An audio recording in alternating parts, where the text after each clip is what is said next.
listener production. Hey, Benzion Siebert here with you for the briefing. There were street parties across Israel over the weekend after 4 Israeli hostages were rescued from Hamas in Gaza. These hostages, most of them were in their 20s. They were all kidnapped from a music festival on October 7 last year. There's moving footage of them in an Israeli hospital reuniting with their families after 8 months in captivity. It's hard to imagine the relief and the joy that those families must have felt. But the suffering caused by the brutal operation that freed them is also unimaginable. According to the Gazan Health Ministry, 274 Palestinians were killed, 64 of them children. It's hard to maintain these facts in your mind at the same time. 4 innocent people rescued, reunited with their families, 64 dead children, parties in the street, more than 37,000 Palestinians killed. The war goes on. There are an estimated 130 Israeli hostages still being held captive. So how should we be thinking about them in this moment? How many more Palestinian civilians need to die for those people to be rescued? Or is there real hope in a prisoner swap ceasefire deal? What's a morally sound way to react to all of this, maintaining our humanity and our empathy for everyone involved? Sarah Schwartz is a human rights lawyer and executive officer of the Australian Jewish Council, an organisation that's been highly critical of Israel's actions in Gaza. Sarah, thanks so much for joining us on the briefing. What was your reaction to the news of the hostages being rescued over the weekend? I think, firstly, of course, I and so many other people are really thankful that those hostages are alive and well, and, seeing them embrace their families, was wonderful. But we really all have to ask ourselves, at what cost? As you've said, we know that 274 Palestinians were killed in the Al-Nusayrat refugee camp. And I've seen images of, people injured and maimed, dead, just this entire neighbourhood decimated. And the testimonies coming out are just simply horrific. And it's something that should horrify all of us. And,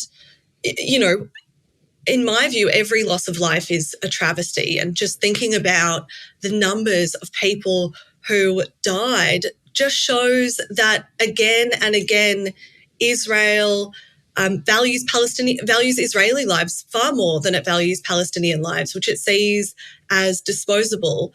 We know that this operation didn't have to take place, that there have been hostage swap deals on the table that Israel has rejected.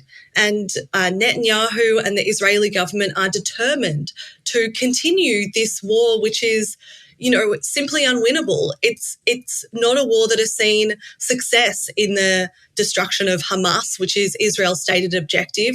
And we really have to ask ourselves, well, why is this war continuing? And it seems to be that the only reason this war is continuing is the obliteration of Gaza and the obliteration of Palestinian life in Gaza. If we believe that every human life has equal value, you'd have to say that this rescue was not worth the deaths of all those people. But that's not an easy message for those families and for the Israeli public to hear. Was it worth it? I think asking whether this was worth it is the wrong question when we know that there were other ways. And so, of course, running an operation in this way where soldiers entered a refugee camp under the guise of humanitarian aid, that obscene spectacle, when we know that people in Palestine are starving and Israel is using starvation as a weapon of war, that is just simply not acceptable. And Israel knows exactly what it's doing, and it is choosing to sacrifice Palestinian lives. And I think one of the other things that's really important to mention is that this is not safe for the hostages either. There have been reports that hostages have been killed by the Israeli army, and we already know that Israeli hostages have been killed by Israel in its relentless campaign of bombing Palestinians.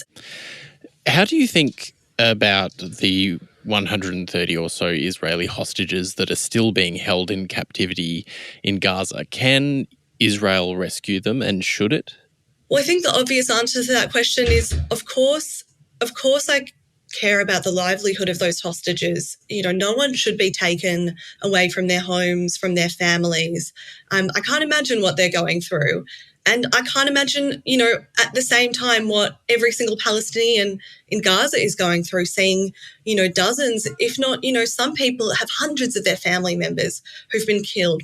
And, the only way that this can end is through political means, through a political solution, and that means through a hostage swap.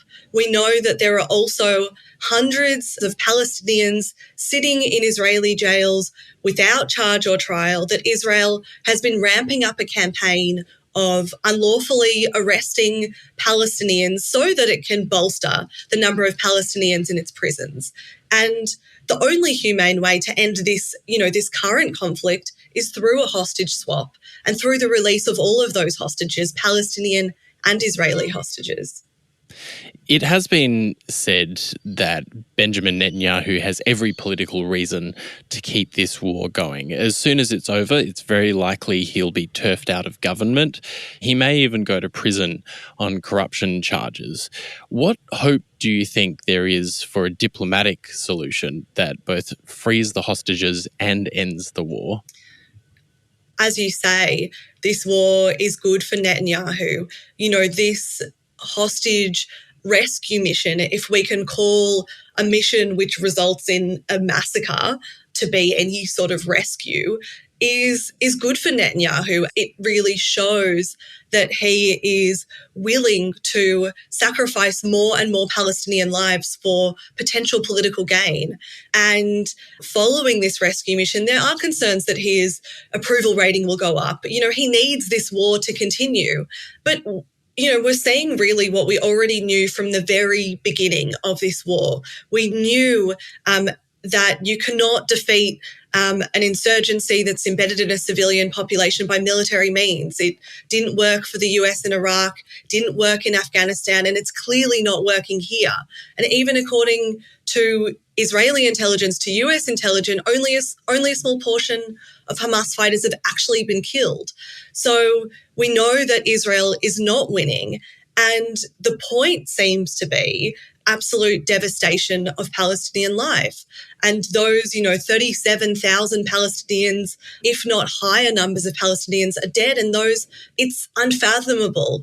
And so I think what's really clear in all of this is that the Israeli government will not act on its own steed, that there needs to be international pressure placed on Israel to end this war. According to the Pew Research Centre, just 19% of Israelis surveyed believe that Israeli operations in Gaza have gone too far, whereas more than 80% of Australians, according to YouGov, support a ceasefire. How is it that we see such different pictures of the same conflict? Yeah, I think those statistics are really terrifying. And I think that they reflect the way in which Israeli society has become radicalized over many, many years. Simply speaking, the news and the media that Israelis are receiving about this war is not the same. And there have been active attempts in Israel to stifle free press, freedom of speech. I mean, we saw Israel ban or restrict Al Jazeera from publishing news in Israel. That's really terrifying when we see a country which is supposedly a democracy restricting free speech in that way. We've seen, citizens of Israel, Palestinian citizens of Israel, be arrested for posting content on social media that is supportive of Palestinians, that expresses any form of solidarity with Palestinians. And so, it's really terrifying to see the way in which Israel has become radicalized, and that is through successive right-wing governments and right-wing regimes, but also a society which has had to come to terms and justify this continued violence against Palestinians. And we also know from surveys that there are high degrees of racism, of dehumanization of Palestinians that, plays out in Israeli media. And we see this because we see Israeli soldiers posting on TikTok TikTok, looting and things that would be really considered war crimes in any other context. And so, again, this shows the need for international intervention, and it really shows the need for a very long process in which there are significant and substantial changes to the structure of Israeli society. There are also Australians who feel very differently than you do about this conflict, and including Jewish Australians. In fact, there's criticism that this perspective is anti-Semitic. How do you respond to that claim? Yeah, so I guess the Jewish Council of Australia, we are not claiming to speak on behalf of the Jewish community. And actually, we think it's really damaging when groups do claim to speak on behalf of the Jewish community. We know that the Jewish community is incredibly diverse, and that the Jewish community has a multiplicity of views on Israel, on Palestine, and that there are a real growing number of Jewish people who are like us and who are really opposed to the continued policies of the Israeli government aimed at the destruction of Palestinian life, which have really culminated in what is currently happening in Gaza, which is the absolute obliteration of Palestinian life. So we know that the Jewish community is diverse. But despite this, the main message that we hear in the media, when we open any newspaper, is that the Jewish community uniformly backs Israel. It's not anti-Semitic to criticise the actions of a government. It's never racist to criticise a state or a military. And the suggestion that it is such in these circumstances, well, it's not only completely incorrect, but it aims to stifle free speech. It aims to distract from the reality of people speaking about what's happening in Gaza, to silence Palestinian voices. But it's also really damaging for Jewish people because it suggests that we are all aligned with Israel, and then it enables anti-Semitism to flourish in that it enables people to think that all Jews are somehow aligned with Israel and that we all support Israel's human rights abuses. And that is a form of anti-Semitism that can be bolstered by groups who claim that Jewish identity is inextricably linked with Israel, which it simply isn't. There have been, Jewish cultures and traditions for over 3,000 years, well before the modern state of Israel. Well, Sarah Schwartz, thanks so much for joining us on The Briefing today. Thank you very much, Benson. Sarah Schwartz there, and that's it for The Briefing today. If you found this episode useful, please share it with a friend. Meantime, you can subscribe to us on YouTube. Just search Listener Newsroom or get in contact on Instagram at The Briefing Podcast. I'm Benson Siebert. Catch you next time.